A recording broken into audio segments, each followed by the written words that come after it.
जितना पिछड़ों का हुआ है शायद ही किसी का हुआ। अभी हमारी माननीय सदस्य बार बार पीडीए की बात कर रही थी, तो सदस्य आप भी और यहाँ सम्मानित सदस्यगण में आपको सभी को बताना चाहूंगी, शिक्षा विभाग में वर्तमान में 14% का बजट जो है वो शेष रह गया, इस्तेमाल नहीं कर पाए।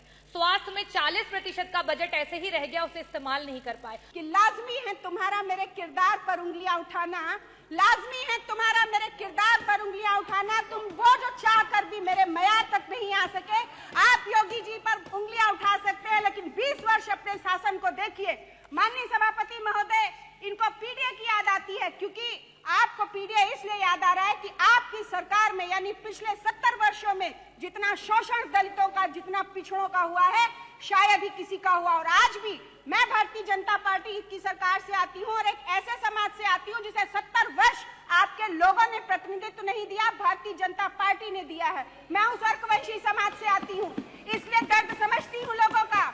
अभी हमारी माननीय सदस्य बार बार पीडीए की बात कर रही थी, तो सदस्य आप भी और यहाँ सम्मानित सदस्यगण में आपको सभी को बताना चाहूंगी कि जहां पूरे देश में 3% का बजट विभिन्न प्रदेशों में, चाहे वो आपका दलित समाज हो, वनवासी समाज हो और अल्पसंख्यक समाज हो, उसको दिया जाता है, वहीं उत्तर प्रदेश में मात्र 1% का बजट दिया जाता है। और उस 1% के बजट में भी आपका 30% का बजट ऐसा धरा का धरा ही रह जाता है, विभाग उसको इस्तेमाल ही नहीं कर पाता है।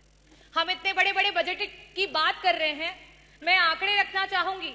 शिक्षा विभाग में वर्तमान में 14% का बजट जो है वो शेष रह गया, इस्तेमाल नहीं कर पाए। स्वास्थ्य में 40% का बजट ऐसे ही रह गया, उसे इस्तेमाल नहीं कर पाए। आवास में 46% का बजट रह गया, जिसे इस्तेमाल नहीं कर पाए। एससी एसटी माइनॉरिटी में 30% का बजट है, जिसे इस्तेमाल नहीं कर पाए। अगर हम सिंचाई एवं बाढ़ नियंत्रण की बात करें, 35% का बजट है, जिसे इस्तेमाल नहीं कर पाए। अगर हम ट्रांसपोर्ट और पीडब्ल्यूडी की बात करें, 6% का बजट है, जो पुराना बजट है, जिसे आप इस्तेमाल नहीं कर पाए। समाज कल्याण के मंत्री जी यहाँ बैठे हैं, 23% का बजट आज ऐसे ही पड़ा हुआ है, उसे इस्तेमाल नहीं कर पाए। कृषि विभाग वैसे ही 4% किसानों को दिया जा रहा है बजट में से, उसमें से भी 10% बजट ऐसे ही धरा का धरा रह गया, उसे इस्तेमाल नहीं कर पाए। तो मैं बजटों पे बहुत बातें नहीं करूंगी, क्योंकि जो पुराना है उसे ही नहीं इस्तेमाल कर पाए, तो बड़े बड़े बजटों का क्या हवाई लूटी जाए। मैं बात करना चाहूंगी अपने देश की एकता की, क्योंकि जिस समय यहां अंग्रेजी की बात हुई उस समय उर्दू के बारे में बहुत बड़ी बड़ी बातें की गई। उर्दू में जो लोग बोलते हैं उनको कुछ शब्दों से नवाजा गया। हमारे देश में उर्दू को बड़े ही लगाव से देखा जाता है। हिंदी अगर हमारी मातृभाषा है तो आज का ये जो देश है वो अंग्रेजी से भी नहीं घबराता है, अंग्रेजी को सीखने की पूरी इच्छा रखता है।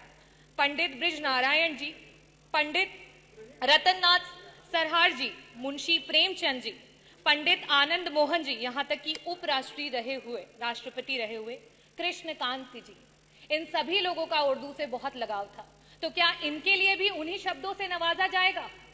मैं आखिरी में सिर्फ यही कहना चाहती हूँ, ये विकसित देश है, ये प्रगतिशील देश है और ये युवाओं का देश है, और युवाओं की यही आवाज है कि रावण नहीं हम पलने देंगे साधुओं के वेश में, रावण नहीं हम पलने देंगे साधुओं के वेश में, अफजल नहीं पनपने देंगे अब्दुल कलाम के देश में।